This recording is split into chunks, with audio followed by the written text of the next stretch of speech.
you know, really, I wasn't around very Right. much as a youngster. He was raised with his mom. He was raised with his mother, wonderful child.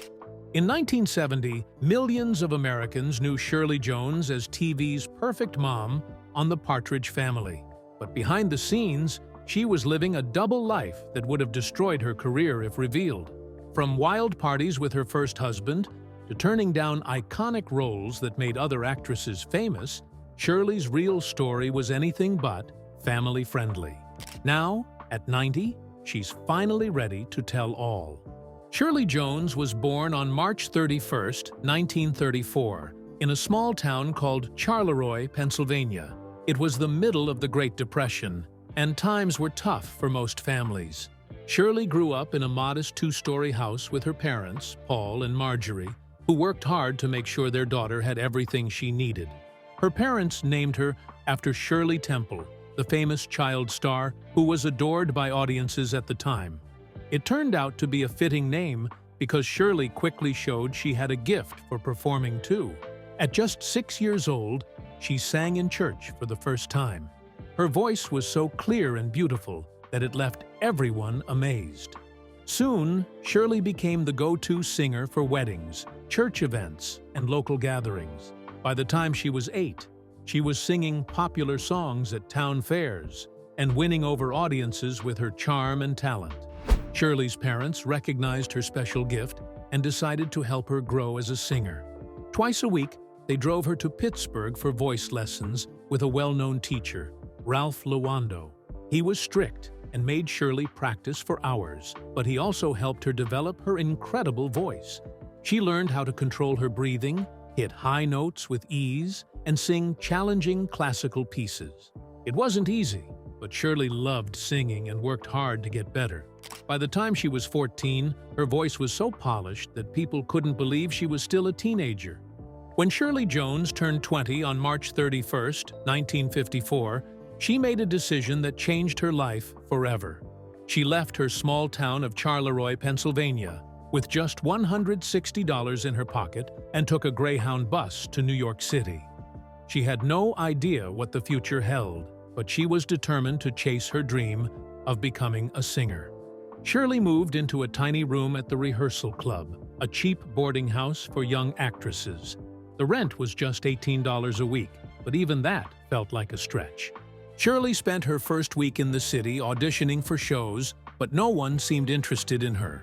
Day after day, she faced rejection, and by the 7th day, she was ready to give up.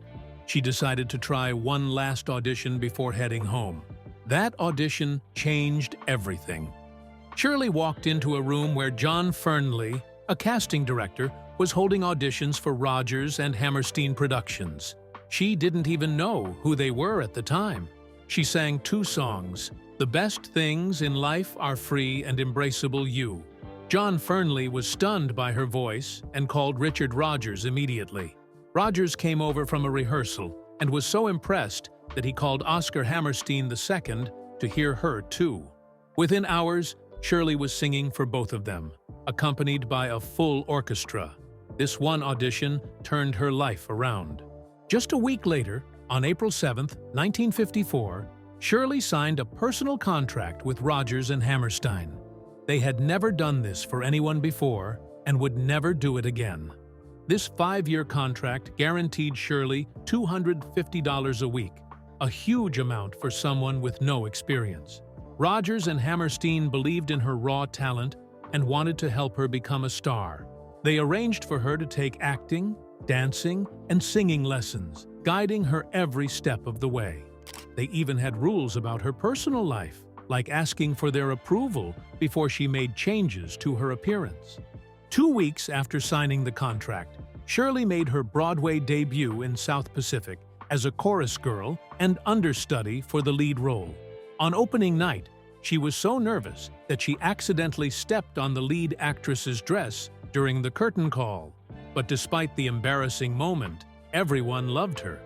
When the lead actress fell ill, Shirley got to play the role of Nellie Forbush 3 times.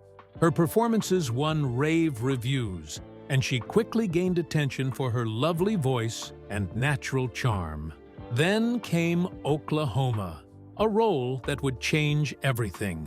Rodgers and Hammerstein wanted her to play Laurie Williams in the movie adaptation. Shirley had to audition against big Hollywood stars, which was intimidating for someone so new to the industry. But she gave it her all. During her final audition on Valentine's Day 1955, her chemistry with Gordon MacRae, who had already been cast as Curly, sealed the deal. On her 21st birthday, she got the call. She got the role. Filming started that summer in the Arizona desert. Shirley worked hard, often spending 16 hours a day on set in the scorching heat. During one scene, her dress got stuck in a stream, and she almost drowned. It was her first time acting in a film, and she had to learn quickly. Crew members had to cut her free to save her. Gordon MacRae, a seasoned actor, helped her a lot. Shirley had admired him as a teenager and couldn't believe she was working alongside her idol. Gordon was kind and patient, staying late after shoots to help her with scenes. Their duet, "People Will Say We're in Love," became one of the film's highlights. People even started rumors about a romance between them, but Shirley always said Gordon was like a big brother to her. Oklahoma became a massive success, making over $7 million and earning 4 Oscar nominations. After Oklahoma, Shirley starred in Carousel, 1956, as Julie Jordan. Frank Sinatra was supposed to play the lead role, but he quit on the first day of filming. He didn't want to shoot each scene twice for different cameras. With no time to waste, the director asked Shirley to call Gordon MacRae, who was in Las Vegas. Shirley used a payphone to reach him, and Gordon agreed to take the role. The two shared great chemistry, and the film became another hit. Shirley worked hard on this movie too, even though she was pregnant. She fainted from exhaustion during one scene, but kept going, earning praise for her performance. In 1962, Shirley starred in The Music Man. It became one of the biggest musicals of all time, earning nearly $15 million. But behind the scenes, there was drama. The studio wanted Cary Grant as Professor Harold Hill, but Cary turned it down and insisted Robert Preston get the role.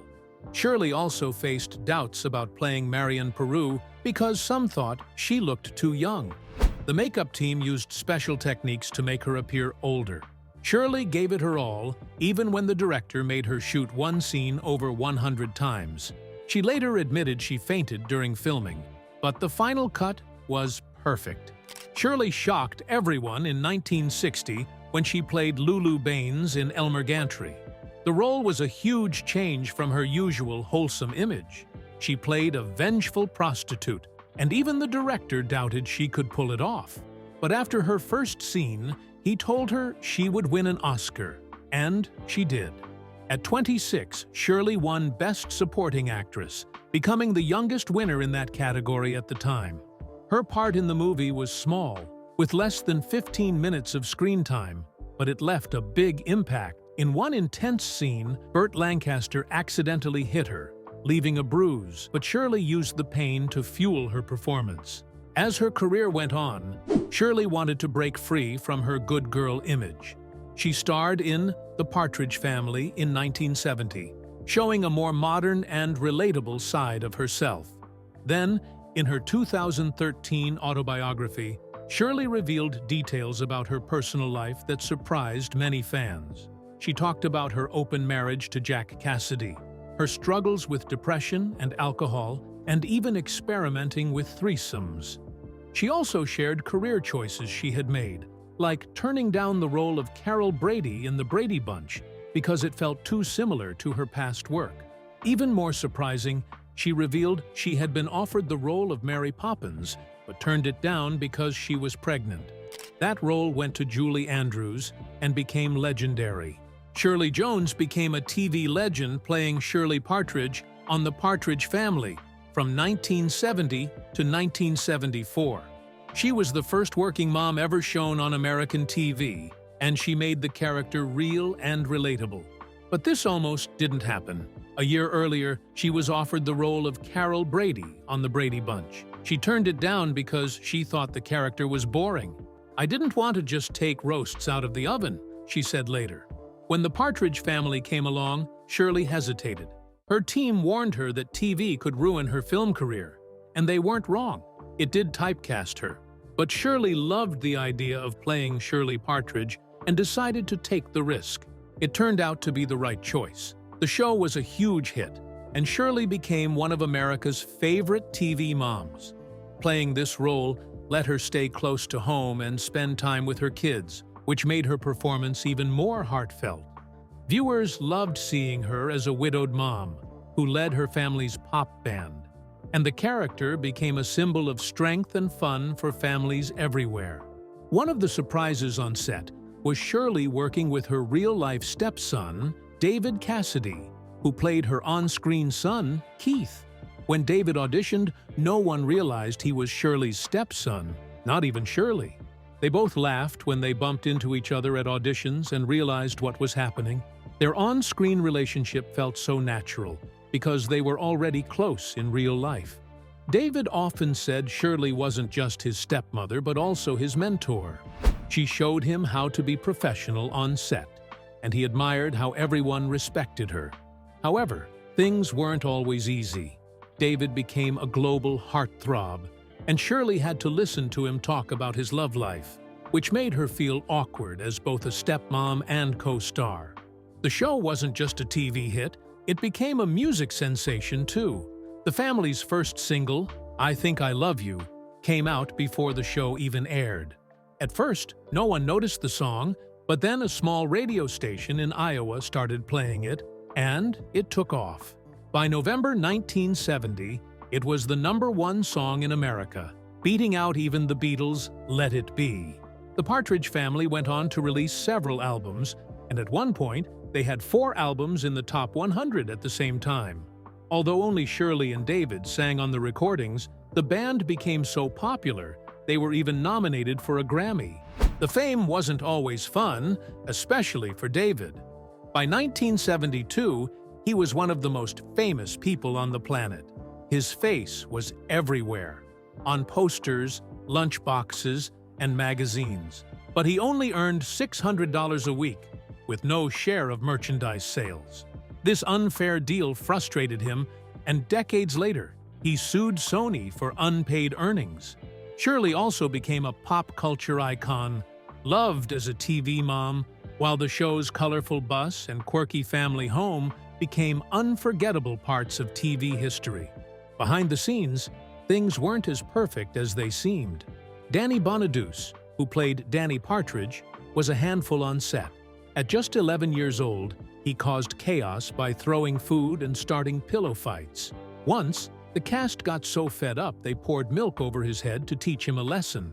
Danny also struggled with dyslexia, which made it hard for him to memorize lines. When the crew realized this, they helped him by reading his lines aloud, and he quickly picked them up. Susan Day, who played Laurie Partridge, faced different struggles. The pressure to look perfect led her to extreme diets, and she started eating almost nothing but carrots. This made her skin turn orange, and her weight dropped dangerously low. A comment from Danny about how unhealthy she looked finally made her realize she needed to change. Susan later spoke openly about her struggles with anorexia, shedding light on the pressures young actors face. Even with these challenges, the Partridge Family became a TV classic. It wasn't just about the catchy songs or the colorful bus. It was about the warmth and fun the cast brought to their roles, despite the personal struggles they faced. Meanwhile, Shirley Jones met Jack Cassidy when she was 21. It was April 5, 1955, at an audition for Oklahoma in New York City. Jack was 29, already married, and had a son, but that didn't stop him from falling for Shirley right away. Their romance moved quickly, and just over a year later, on August 5, 1956, they got married. Their wedding was a huge event, with 200 guests, at a little church in Las Vegas. Shirley wore a beautiful Dior gown that cost $10,000, and the cake was 7 layers tall with 1,000 sugar roses. But the excitement didn't last long. After only 2 days, Jack had to cut their honeymoon short to go back to work on Broadway. When Shirley married Jack, She also became a stepmother to his 6-year-old son, David Cassidy. At just 22, she suddenly had to figure out how to be both a wife and a mom. David didn't live with them full-time. He stayed mostly with his mom, Evelyn Ward, but spent summers and holidays with Shirley and Jack. Shirley was nervous when she first met him, wanting everything to go perfectly. She even spent days decorating their New York apartment to make his first Christmas there extra special. Despite their small 16-year age gap, Shirley and David got along well. She supported him and helped him through the challenges of dealing with Jack, who could be tough and moody. Shirley also encouraged David's interest in acting and singing, something that became important later on. Shirley and Jack had 3 sons of their own, and each went on to do great things. Their first son, Sean, was born in 1958. He loved music and acting from a young age and eventually became a teen idol in the 1970s. His hit song, Da Do Ron Ron, even topped the charts. Their second son, Patrick, was born in 1962. At first, he struggled to find his place in such a famous family, but he found his passion in musical theater. He made his Broadway debut in 1982 and later performed alongside Shirley in 42nd Street. Their youngest son, Ryan, born in 1966, chose a different path. He worked behind the scenes in TV and movies, starting as a set dresser and eventually becoming a production designer and director. Raising 3 boys while juggling her career wasn't easy for Shirley. Their house in Encino, California, was always busy, with school runs, sports, and filming schedules. Still, she looked back on this time as one of the happiest in her life. It was chaotic, but it was also full of love and excitement. Jack Cassidy's life was full of excitement and heartbreak. His marriage to Shirley Jones started with a shock. On their wedding night in 1956, Jack told Shirley he had been with both men and women before. This honesty set the tone for their relationship, which was full of love, but also full of problems. One of Jack's most talked about affairs was with composer Cole Porter. When Jack was only 17, he performed in Porter's musical Mexican Hayride. Porter was 53 and introduced Jack to the fancy world of New York's high society. Their relationship reportedly became romantic and lasted for years. Even after Jack married Shirley, Jack didn't stop there. He also had affairs with women, including actress Joan Collins in 1966. Shirley found out about this, but when she confronted Jack, he denied it. The tension between them kept growing. Jack's curiosity even spilled into his marriage. Shirley later revealed that they once had a threesome with another woman. She didn't enjoy it, but went along with it to keep Jack happy. Over time, Jack's behavior became more unpredictable. He drank too much, and his actions grew strange. He would do shocking things like watering the lawn completely naked or sitting in the corner of their house claiming he was Jesus. It was hard for Shirley to handle, and their home life became chaotic. Their marriage lasted for 19 years, but the problems only got worse. Shirley's career kept rising. She won an Academy Award and became a star on the Partridge Family. Jack, on the other hand, struggled to keep his career alive. He was jealous of Shirley's success and often lashed out. At a party in 1969, he got drunk and accused her of stealing the spotlight from him in front of everyone. Jack's drinking caused more trouble. In 1972, he was arrested for drunk driving. He went to rehab, but it didn't last. His anger and drinking led to scary moments at home. On Christmas Eve in 1974, Jack got so mad that he smashed all the ornaments on their Christmas tree. By 1975, Shirley had had enough. After Jack disappeared on a drinking spree for days, she filed for divorce, and it was finalized a few weeks later. Even after the divorce, Shirley still cared deeply for Jack. In December 1976, Jack called her and asked if they could try again. Shirley said no, still hurt by their past, but later began to reconsider. Sadly, Jack died in a house fire the next day. Shirley never got the chance to tell him she might have changed her mind. Shirley Jones married Marty Ingalls on November 13, 1977, just 2 years after her divorce from Jack Cassidy. People were fascinated by their relationship because they seemed so different. Shirley was calm and classy, known for her musicals, while Marty was loud, quirky, and full of energy, with his raspy voice and wild sense of humor. Many thought of them as an odd couple. Their marriage wasn't perfect. They separated a few times, and in 2002, Shirley even filed for divorce, but later changed her mind. Still, their love lasted nearly 38 years until Marty's death in 2015. Their life together was anything but boring.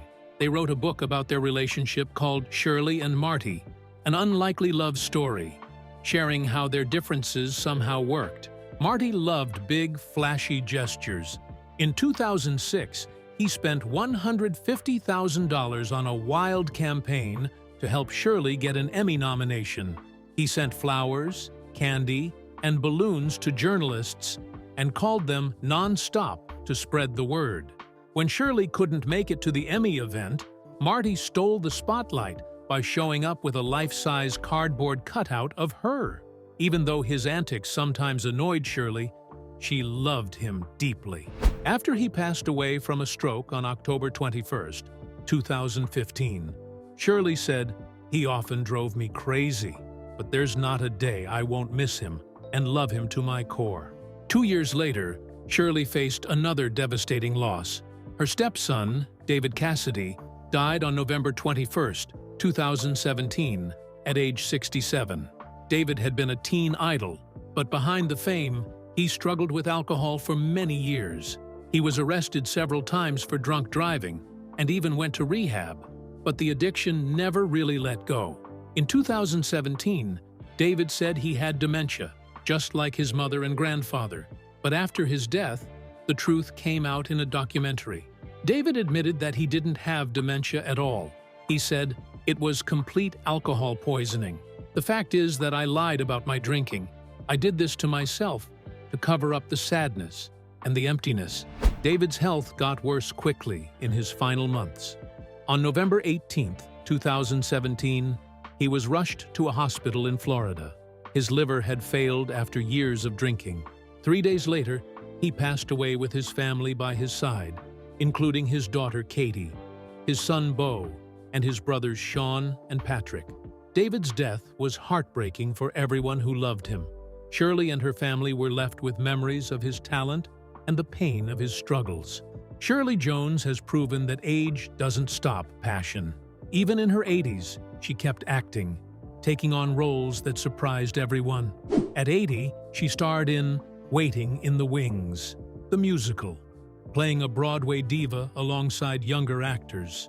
2 years later, at 82, she played a free-spirited grandmother giving love advice in The Irresistible Blueberry Farm.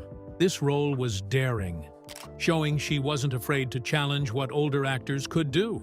Then, at 84, she appeared in Eco Teens Save the World, playing a senator's mother in a film with a strong message about protecting the environment. Shirley didn't just keep working, she thrived. She acted in over 30 video projects and took part in nearly 100 photo shoots in her 80s alone. Young actors admired her and often came to her for advice, inspired by how she stayed active and passionate about her work, no matter her age. Shirley also surprised fans with her television appearances. At 79, she took a shocking role in Cougar Town, playing a character that was bold and far from her sweet image. In 2014, she lent her voice to the animated series Over the Garden Wall, which introduced her talents to a younger audience. At 82, she starred in the quirky comedy Children's Hospital, delivering outrageous humor that went viral online. She also played a serious role on General Hospital, bringing depth to a family drama storyline. Shirley's TV roles showed her range. She could make people laugh, think, or feel deeply, proving that actors can shine at any age. Beyond acting, Shirley dedicated herself to helping others. At 81, she became a strong voice for Alzheimer's research after her husband's diagnosis.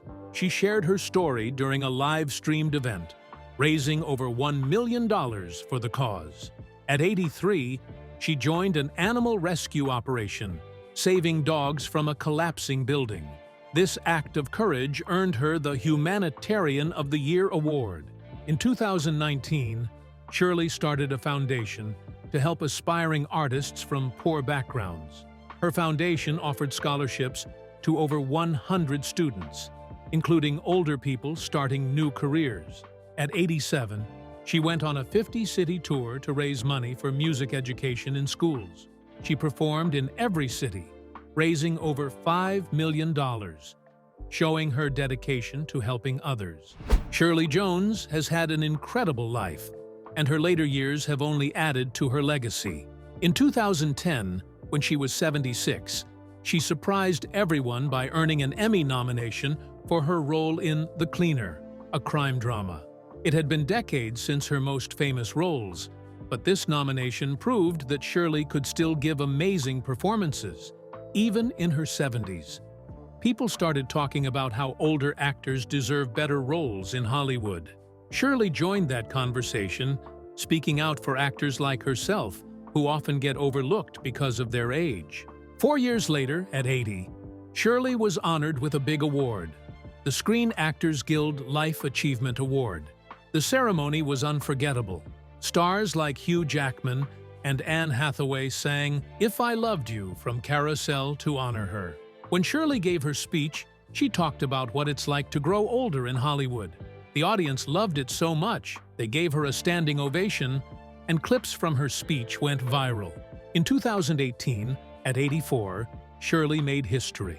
Juilliard, one of the most famous arts schools in the world, gave her an honorary doctorate. She was the oldest person to ever get this award. Her speech about never giving up and always learning touched millions of people, and her words became a hit online. Then, in 2021, Shirley became the oldest person ever to get a star on the Hollywood Walk of Fame. Fans were thrilled, especially when her former Partridge Family co-star, David Cassidy, showed up to celebrate with her. In 2023, her career was celebrated again with a huge exhibit at the Museum of Modern Art in New York. It showed her work from 7 decades and brought in record crowds. On March 31st, 2024, Shirley turned 90, and her birthday celebration was as special as her career. It started with her grandchildren surprising her with breakfast in bed. They made her favorite blueberry pancakes and poured champagne from a bottle her late husband, Jack Cassidy, had saved since 1975. While enjoying the special drink, Shirley told her family some incredible stories about her career. She revealed that she was once offered the role of Maria in The Sound of Music, but she turned it down because she was already working on The Music Man. Even though The Sound of Music became a huge hit, Shirley said she never regretted her choice. Later, she surprised everyone by singing "If I Loved You" from Carousel. Her voice was as beautiful as ever, bringing tears to her family's eyes. That evening, Shirley's 3 sons, Sean, Patrick, and Ryan, each gave her a heartfelt tribute. Sean, now 65, shared a story about how Shirley turned down a chance to star in a James Bond film with Sean Connery because she wanted to stay home with her kids. Patrick, 62, talked about how Shirley helped him overcome stage fright early in his acting career. She secretly went to all of his performances for a whole month, wearing different disguises so he wouldn't feel alone. Ryan, the youngest at 58, had a surprise for everyone. He announced a new scholarship in Shirley's name at Carnegie Mellon University, her old school. This scholarship would help students from poor families pursue their dreams in the arts.